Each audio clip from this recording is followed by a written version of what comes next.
Hi, everybody. Welcome back to another episode of Infernal Intercourse. This is episode number 13. I'm here. Wow, my favorite number. I love it. Nice. Yeah, so I'm here again with Pastor Brian, and we're going to talk about the episode Once Upon a Time, which is at the end of season 3. It's one of those tacked-on episodes that doesn't really belong anywhere, and they sort of did a what-if episode. So what if something happened differently and you didn't see the way things developed the way they did in the show. So I'll turn it over to Brian as usual for some opening comments. Brian? After 26 episodes of that season, they just needed a couple more to add on to the end or whatever. Actually, I think the most interesting thing, when I went back and rewatched it, I'm more attuned to this now, but God was the one doing the voiceover. Right. I often, quote, watch these things while I'm doing other work. So I thought it was, for some reason, Lucifer's voice in my head the first time. So that kind of made a difference to me because we've looked at that other strange episode, God Johnson. Yeah, God Johnson. And then, of course, we're highly anticipating what's going to happen. And, of course, God has a British accent in this episode, which always annoys me when they assume a British accent is what sounds more powerful or authentic or whatever. But no, so that was kind of an interesting thing for me, and so it made it more interesting for me because it was like God playing with different realities, and especially with that reality of like the prophecy, right? And I noticed he got shot but didn't die when he was around Chloe, right? So yeah, I guess we don't really know how far away she was at that, and they've never been really good about saying exactly how far does this circle of vulnerability run. Sometimes it seems to be very small, sometimes it seems to be fairly large.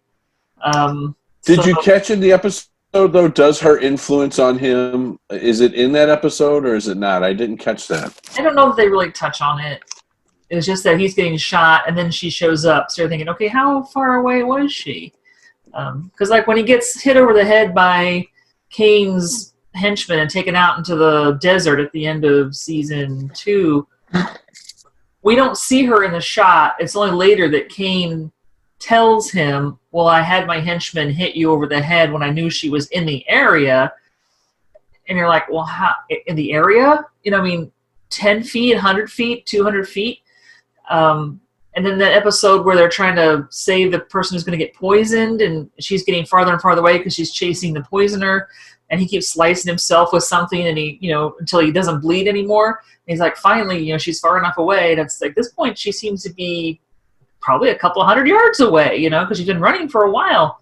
But then other times it's like, she's 10 feet away and he's invulnerable. So it seems to change to what the script needs it to be, basically. Yeah. I mean, I get it. They were doing something fresh and fun, but I do like, it does give us kind of an outside look at the series that helps us find what's more consistent. It gives more consistency, I think, because it shows where they're playing by the rules and where they're not. It's interesting. Yeah, so in this episode we get Maze basically still being a demon, and Dan is still a bad cop, a dirty cop, and he and Charlotte Richards run off together with a bunch of Lucifer's money, right, which Maze just lets them take.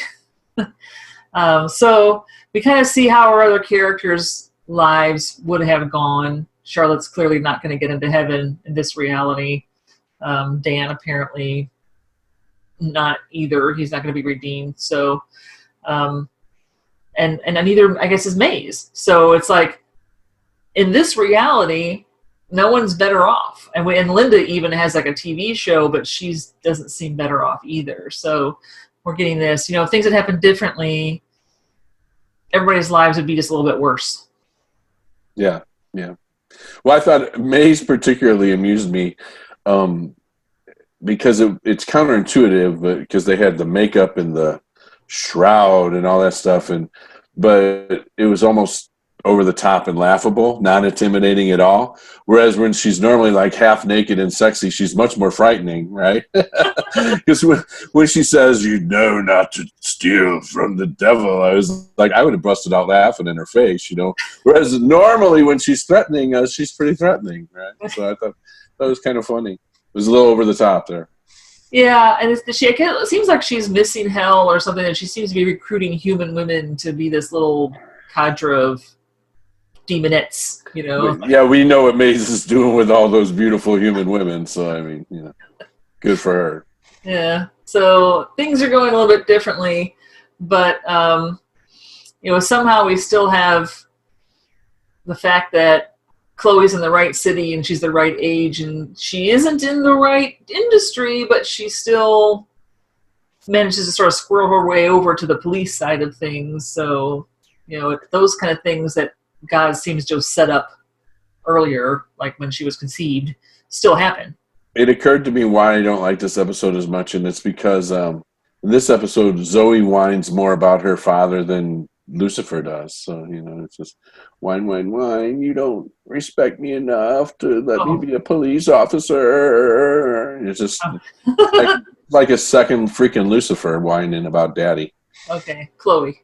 Yeah. Yeah. Did I say Chloe? I don't know. It's Zoe. Oh, so Hey, Ryan. Yeah, okay, so she's whiny. That gives us two whiny individuals. But we also have this God who seems, besides the fact that he has the authoritative British accent, which even our ATM had for a while. I mean, for a short, brief time, our ATMs talked. Like, you know, please enter your card. But it would say, please enter your card. And you're like, why does my ATM speak with a British accent, except that maybe Americans just accept that that's an authority sound, I guess? I think they do accept that. It really bothers me more when they're doing like an Italian, like a Roman story, and they all use British accents. That drives me crazy. But I want to download ways so that my Google Map will use the Cookie Monster voice. That's the we used a Daleks for a while in our TomTom. But anyway, so God has a British accent, and he's gonna narrate this episode, and he says that all he wants is for his children to be happy. And it's like, dude, I'm not getting that, right? We haven't really seen him because we don't. I guess maybe because we don't know what Lucifer did to piss him off. Why did Lucifer get thrown down into the pit? Why has Lucifer been stuck in hell all this time? Why does Lucifer get to come out of hell briefly here and there before he gets sent back? I mean, we don't really know why God's doing any of this or allowing any of this or making Chloe be born. So when he says, I just want my kids to be happy, you're like, I don't know that I believe that, but I don't really know what God's doing. So who knows? It was cool that M.Div, I'm terrible with these names. He's just doing kind of the same thing in this episode, right? Kind of knocking around. Once he's here on Earth, he doesn't really want to go back. So I thought that was interesting, and I really like where he said, "Well, to face our brothers," and then of course Lucifer says, "And Dad," right? You know, so I thought that was interesting. Yeah, we go back to the M.Div, who's kind of the jackass, which all angels seem to be in the beginning before they get used to people. So, which is a great preview for an upcoming episode on Nephilim, but that's all. Yeah. That's my advertisement there. Yeah, so we get what I kind of find interesting too is that the angels, even Lucifer, so they could talk. They have this like secret angel communication, right? They could just put up their hands and pray, and they could instantly communicate. And if the other angels on Earth, apparently the communication happens faster, but apparently he expected to be able to contact M.Div even if M.Div was in heaven. So, I mean, that's kind of intriguing that we have this sort of like subspace communication between angels. It doesn't get used a lot in the show, but you think that you would actually, if you could instantly contact lots of immortal beings who, you know, might be able to help you out, you would use it. Why did he ever use it in hell to say, hey, is anybody going to come down and help me party because I miss all you guys or something? I thought that was interesting too. And I find overall, if all of these angels that we're introduced to were closer, I think it would be a more interesting show. I don't know, but I guess it gets too complicated, maybe, but. Well, I guess, but we have the two sides of things. We have the angel that's been in hell, and we have the angel that's been in heaven. So I guess we're supposed to compare contrast these two guys, basically. I mean, surely there's no shortage of beautiful people in Hollywood to cast, right? So we could have a whole set full of angels. But they don't really seem to, as we talked about in the angel episode, they don't really seem to be grown up or to really have anything to do. They basically sit around heaven, as far as we can tell, and just sort of navel gaze, because what else is there to do, really? You got to wait for God to tell you, hey, I need you to do me a favor. You need to go down and tell Mary she's going to have a baby, But other than that, what's there to do, right? Just hang out in heaven and, count your toes again. They're really nothing. So there's no way for them to grow or change or have character arcs or, anything like that. Become self-aware. They're terribly not self-aware. So, but you can kind of see why. What do they have? That's why I confuse all these angels, the other ones, all the time, because they never developed really any but Lucifer and Amenadiel. I don't know why I'm having trouble with that today. I've said it in the past. I don't know where they even got that name. Is that from the Book of Enoch, or did they just make it up? I looked up that name. I can't find any legit, useful behind it. Because you think there'd be plenty of names in the Book of Enoch or anything like that to pick that would have been easier to say. Just saying, right? Well, I mean, and it just feels like you're dealing with mythology is so well known, right? That you could pick a name that would have a lot more illusion, that would be fleshed out more easily. But maybe they did. It would have been interesting to actually use the actual Samael and not said that that's Lucifer's other name. Absolutely, that would make me much happier. Yeah, because having God's plague bringer or whatever, and then God's wayward child to, have them clash might be even more interesting than him and Amenadiel. Yeah, God's accuser, right? Satanael, God's accuser. Okay, so any other thoughts on this episode? I mean, you didn't care for it. I've watched it a couple of times. It's okay, I guess. Not one of my favorites, but all right. I guess for me, it's mostly just it's a little glib, it's a little tongue-in-cheek, it's a little over the top. I did, and I'm never going to remember her name, but the forensic young lady. Ella? Yeah, she's actually my favorite one in the whole episode. I love that. What a great role, and honestly, that would be a great role to have if we had a character like that in the regular Lucifer show. I loved that role of kind of the mercenary genius, forensic person behind the scenes, Well, I guess we do get the same actress, but her character is different. So yeah. I just liked the street smarts and it was a more interesting, maybe. Although she gets some interesting arcs that we're going to talk about in future episode too, I think. Yeah. Okay, so those are our thoughts on Once Upon a Time. I do think in the third season overall, they did seem to trust their actors a little bit more with humor. It seems to me when I go back and I look through the episodes in the seasons, it seems like every season they start putting in more humor, okay, they can handle it, they can do it, we can pull this off. Because you've got to kind of walk that line on the one hand.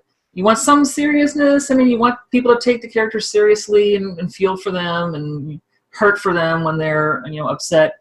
At the same time, everything is completely absurd. I mean, it's Monty Python level absurd, right? You have the devil in L.A. going to a therapist, right? There's nothing serious about that, really. And so to kind of balance that and have the actors do the funny things, but still try to keep that balance of the seriousness too. It seemed like as our seasons have gone, they've trusted their cast more with that, in my opinion.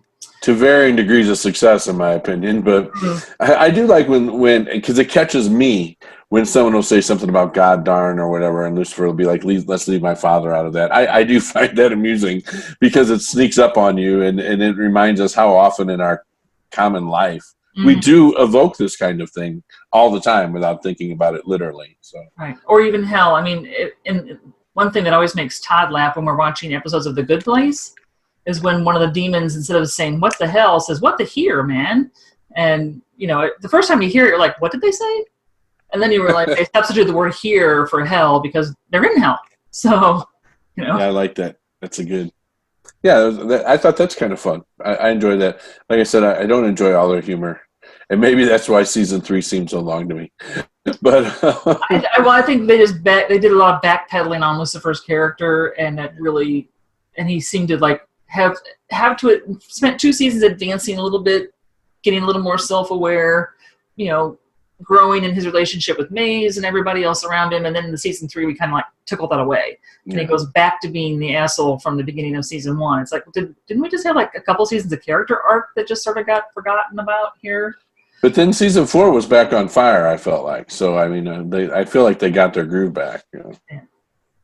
All right. Well, thanks for joining us for episode 13 of Infernal Intercourse. Hope you enjoyed it. Remember to hit like and subscribe, and hit that bell notification if you want to know when more episodes go up. Thanks for watching, and we'll see you next time. Thanks. Bye. Bye-bye.